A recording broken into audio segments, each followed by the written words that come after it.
Olá pessoal, esse é a ITC News em Debate. Eu sou o Thiago Santos, consultor contábil e dos tributos federais. Meu nome é Manuel Cardenas Donadini, também consultor contábil e dos tributos federais. E hoje vamos estar falando dos aspectos tributários na venda do imobilizado.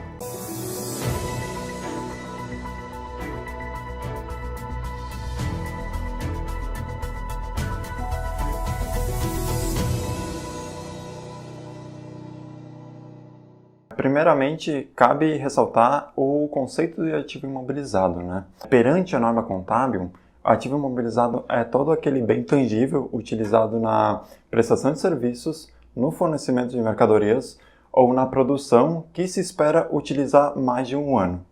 Isso é importante, sabe, Manuel? Porque muitas vezes a gente pega na consultoria clientes questionando como é que eu vou tributar a venda de um bem A ou B? Antes da gente saber como tributar, a gente tem que analisar que existem vários fatores que impactam nisso. Por exemplo, o regime tributário, lógico, mas qual o objeto social, qual o objetivo social que a empresa tinha com aquele bem, porque isso pode ser um estoque ou pode ser uma mercadoria, assim como o objeto social da empresa. Então depende de vários fatores para a gente saber qual a forma de tributação. O passo inicial para fazer esse tipo de análise, a carga tributária que vai ter naquela venda, é a classificação contábil. Lógico, eu tenho uma classificação, eu tenho uma tributação específica quando eu vendo um estoque, como eu tenho uma tributação específica quando eu vendo um ativo imobilizado. Então, a classificação contábil, ela é muito importante para isso. Perfeito. E também cabe fazer uma análise de que existem regras fiscais e regras contábeis, e não necessariamente elas vão ser a mesma coisa. Por exemplo, a gente vai ver mais para frente o exemplo da depreciação. Existe uma depreciação contábil e uma depreciação fiscal. Mas indo direto ao que interessa, então, consequentemente, claro que quando a gente fala de venda na tributação do ativo imobilizado, o regime tributário adotado é importante, né? Claro, com certeza. Então, se a gente fosse falar dos três principais regimes que a gente tem hoje, Simples Nacional, lucro presumido e lucro real, é claro que a venda do imobilizado, ela tem um impacto diferente em cada um deles. Começando pelo Simples Nacional, por exemplo. O Simples Nacional, ele tem um tratamento diferenciado na venda do imobilizado. Por quê? O que vai importar aqui para saber como tributar um ativo imobilizado? O tempo em que o bem ficou na propriedade da empresa. Se esse bem foi desincorporado a partir do 13º mês ou antes de completar um ano, melhor dizendo, né? Porque isso impacta na forma de tributação. Muitas vezes a gente pega na consultoria clientes que falam assim, o bem ficou menos de um ano, então não tem que tributar. Na realidade, não é que ele não tem que tributar, ele tem uma tributação diferente. Ambas as situações vão ter tributação, mas lógico, uma situação vai tributar de uma forma, a outra de outra forma. O primeiro caso é quando o bem está há mais de 12 meses na empresa e é vendido. Nesse caso, a empresa tem que apurar um ganho de capital e pagar imposto de renda sobre esse ganho de capital, né, Manuel? Exatamente. Aí, nesse ganho de capital, quando o bem fica mais de um ano, o ganho de capital nada mais é do que o valor da alienação menos o valor da entrada mais a depreciação fiscal do bem. De forma mais pragmática, vamos falar assim, é o valor da venda menos o valor residual fiscal. E é aqui que cabe ressaltar a diferença entre depreciação contábil e depreciação fiscal. No CPC 27, que é a norma contábil que trata sobre ativo imobilizado, a gente tem muito claro na redação que a depreciação é conforme a vida útil do bem. Enquanto que para a depreciação fiscal, para os efeitos fiscais, o que vai determinar a depreciação é o ativo em si, a sua NCM. Então, por exemplo, eu tenho um carro que está no ativo imobilizado e que eu estimo utilizar na empresa por 20 anos. A minha depreciação contábil é de 20 anos. Só que para perder depreciação fiscal, pouco importa isso, porque vai ter uma taxa predeterminada já do bem, do carro em si. E isso pode até ser encontrado na lista da depreciação fiscal das taxas no anexo 3 da Instrução Normativa 1700 de 2017. Isso aí. Então, não necessariamente, gente, o valor que o bem está na sua contabilidade vai ser mesmo o valor que você vai usar desse bem para apurar o ganho de capital. É claro que a gente sabe que pode acontecer. Pode ser que a minha depreciação contábil seja igual à minha depreciação fiscal. E aí eu não encontro diferenças, né? O valor residual vai ser igual. Mas se essa depreciação for diferente, ou seja, a minha regra contábil, minha depreciação contábil foi com base numa estimativa que a empresa fez e que é diferente da regra fiscal, então contabilmente eu posso ter um ganho, mas tributariamente falando a gente vai ter um outro ganho que vai ser objeto de tributação. Então, como o Manuel já explicou, o ganho de capital aqui é a diferença entre o valor de alienação e o valor, eu chamaria valor contábil do bem, que é o valor de aquisição menos a depreciação acumulada. Sobre esse valor de ganho que você teve, isso lembrando, a gente está falando de um bem que está há mais de 12 meses na empresa, sobre esse ganho que você teve, você vai aplicar uma alíquota de imposto de renda. Essa alíquota de imposto de renda ela varia de 15 a 22,5%. É claro que, por exemplo, se você não teve um ganho superior a 5 milhões, a alíquota é 15%. Por isso que a maioria das empresas simples acaba entrando os 15%. Então você vai aplicar 15% sobre esse ganho, se o ganho não superou 5 milhões, lógico, e aí vai recolher esse imposto de renda em DARF. Então você não vai recolher lá dentro do Simples Nacional, você vai recolher num DARF com o código 0507 até o último dia útil do mês seguinte ao que você fez a venda. Lembrando que aqui você só vai recolher o imposto de renda, não tem os outros tributos, né, Manuel? Perfeito. Então, praticamente pelo que o Thiago disse, a gente já consegue ver a definição de como seria a venda de um ativo imobilizado quando fica há mais de um ano na empresa. Né? Perfeito. Aí só cabe ressaltar que essa guia DARF ela tem que ser recolhida até o último dia útil do mês subsequente à venda. Perfeito. Agora, quando o bem fica menos de um ano, a tributação se dá dentro do Simples Nacional e é efetivamente sobre a venda. Vai ser tributado dentro do anexo 1. Por mais que a empresa não seja um comércio, ela vai estar aplicando a alíquota efetiva do anexo 1, visto que é a venda de um bem. Aí, nessa situação, não se tem o que se falar de ganho, porque dentro do Simples você tributa as receitas. Então, pouco importaria aqui a sua depreciação fiscal nessa situação.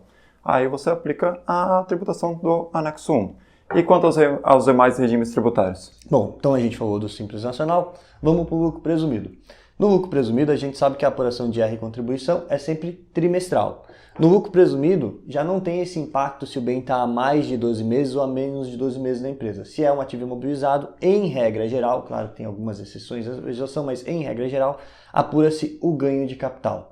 Esse ganho de capital você vai incluir integral na base de cálculo do imposto de renda e da contribuição social. Então percebe que é diferente, né, Manuel? Porque no lucro presumido eu não faço um recolhimento separado como tem no Simples. Eu vou recolher junto com a minha guia do trimestre. E aí, lógico, se a gente for pensar na apuração do IR da contribuição social no lucro presumido, eu vou estar sujeito aos 15% de IR, aos 9% de contribuição social e posso estar sujeito também ao adicional do imposto de renda. Depende da minha base de cálculo do trimestre, né, Manuel? Perfeito. Aí vamos citar um exemplo prático, assim dizendo. Imaginando em um trimestre onde o contribuinte do lucro presumido tem 70 mil de receita. E desses 70 mil, 20 é de ganho de capital de uma venda de imobilizado. Consequentemente, a apuração num todo, ele vai estar sujeito ao adicional de RPJ da parcela que passou dos 60 mil, que seria aqueles 10 mil reais. Isso, considerando que 70 mil é a base de cálculo, né? Não a receita, mas a base de cálculo do tributo, né? Isso, a base de cálculo, né? Desconsiderando aqui o percentual de presunção, como a gente já conversou, né? Correto. Daí, nessa situação, a gente tem uma base de cálculo de 70 mil reais, que passou 10 mil reais, e isso vai estar sujeito ao adicional do RPJ. Enquanto que os 70 mil no todo, ele vai estar sujeito às alíquotas de 15% e 9% para RPJ e contribuição social, respectivamente. Perfeito. Só lembrando, só ressaltando até, a gente falou de IR e contribuição, mas na venda de imobilizado não tem PIS e COFINS no lucro presumido. Uhum. Contudo, e aí a gente vê isso muito na assessoria, né? Embora não tenha incidência de PIS e da COFINS, essa é uma venda que deve estar lá dentro da IFD Contribuições. Você é lucro presumido, você informa essa receita com o CST 08, sem incidência, que é um erro bem comum que a gente pega na assessoria, por exemplo, né? A gente encontra várias IFDs contribuições sem a venda de imobilizado. Então, não tem incidência de PIS e COFINS, mas tem que estar dentro da IFD Contribuições. Bom, falamos do Simples Nacional, falamos do lucro presumido. O último regime que também teria uma tributação na venda de imobilizado é o lucro real. Lembra que no lucro real, o IR e a contribuição social, em regra geral, ele é apurado sobre o seu lucro efetivo. Então, se a gente for pensar contabilmente, esse ganho de capital que você está tendo na venda de imobilizado, ele acaba compondo o seu lucro, ou seja, ele vai acrescentar ao seu lucro. A grande diferença aqui do lucro real é que durante o período em que a empresa estava utilizando o bem, a depreciação ela poderia ser uma despesa dedutível, ou seja, ela foi um valor que reduzia a minha base de cálculo. Então agora, quando eu for apurar o ganho de capital, é lógico, o ganho que eu estou tendo aumenta a minha base de cálculo. Ainda falando sobre a depreciação, no lucro real também pode acontecer da depreciação contábil ser diferente da fiscal. E aí a gente ajusta isso no LABUR. Quando, por exemplo, a minha depreciação fiscal é maior do que a depreciação contábil, o que eu faço? Eu faço uma exclusão no AU, na parte A, mas eu controlo isso na parte B. Porque vai chegar um momento em que todo o valor do bem já foi depreciado fiscalmente falando, mas ainda vai ter uma despesa contábil. E aí eu vou precisar adicionar essa despesa contábil. Pode acontecer, por exemplo, de eu já ter feito uma exclusão no ALUR e antes de eu chegar na parte excedente da despesa contábil, eu vender o bem. Aí aquele valor que eu estava controlando na parte B, eu vou ter que adicionar na parte A para tributar. Então, além de tributar o ganho contábil, eu vou ter esse excedente de despesa com depreciação que eu vou estar incluindo na parte A para tributar também, né, Manuel? Perfeito. Então, praticamente exemplificando, né? Quando o bem ele já está depreciado contabilmente, você vai adicionar, ou quando você vender, fizer abaixo do ativo imobilizado, você vai estar adicionando esses valores. Agora, no lucro real, a gente tem que vir do conceito do lucro real. Existem dois tipos de apuração possíveis no lucro real, que seria o lucro real trimestral e o lucro real anual. O lucro real trimestral não há grandes mistérios fora o que o Thiago já explicou, onde a tributação sempre vai ser pelo lucro efetivo e, como o próprio nome diz, o período de apuração é trimestral. Então, novamente, o que passar do lucro efetivo de R$60 mil vai estar sujeito ao adicional de 10%, enquanto que o restante da venda, o restante do ganho, vai tributar 15% e 9% de RPJ e contribuição social. Isso considerando que a empresa venha a apurar lucro, né? Porque pode ser que eu tenha ganho de capital e tenha prejuízo, e aí eu não teria tributação. Sim. Já no lucro real, anual, a gente tem aquela situação das estimativas, em que eu posso calcular as estimativas ou com base nas receitas ou com base nos famosos balancetes de redução de suspensão. A estimativa com base no balancete de redução de suspensão nada mais é do que o cálculo do meu IR da minha contribuição sobre o meu lucro efetivo. Só que diferente do lucro real trimestral, é um lucro de um período acumulado, sei lá, de janeiro a junho, de janeiro a julho. E aí isso impacta muito, primeiro, para a definição do lucro e segundo, para o ganho de capital. Porque se, por exemplo, o meu balancete é de janeiro a junho, estou falando de 6 meses, então só vai ter adicional quando eu pegar os 6 meses vezes 20, ou seja, se a minha base de cálculo do IR exceder a 120 mil. Perceba que eu falei base de cálculo e não o ganho do imobilizado. Porque como esse imobilizado, esse ganho vai compor o lucro, pode ser que quando ele for compor o lucro, ele não gere adicional. Certo?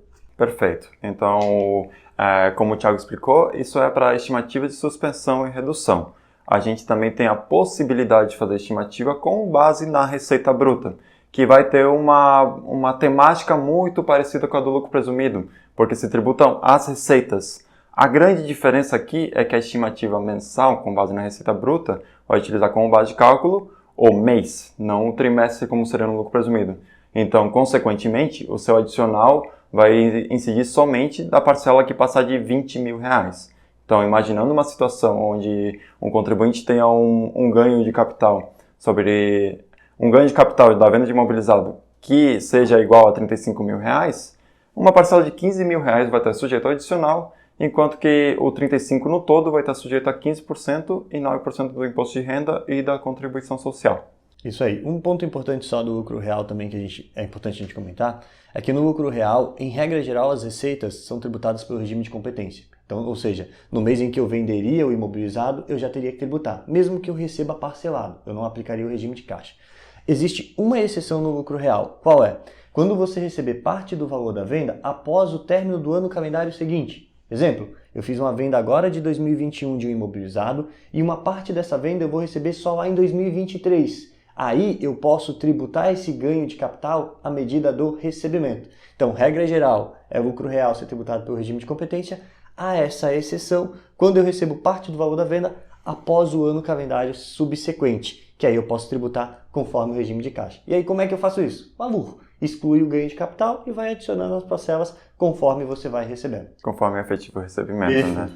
Aí, ressaltando só, finalizando aqui no que tange ao lucro real, o ganho de capital também não vai estar incidindo no PIS e COFINS. Isso aí. Embora você também tenha que informar ele lá dentro da IFD Contribuições. Perfeito? Perfeito. Bom, gente, então aqui a gente encerra o nosso TC News em debate. Claro, espero que você se inscreva no nosso canal, curta e compartilhe esse vídeo nas suas redes sociais. Até a próxima. Até.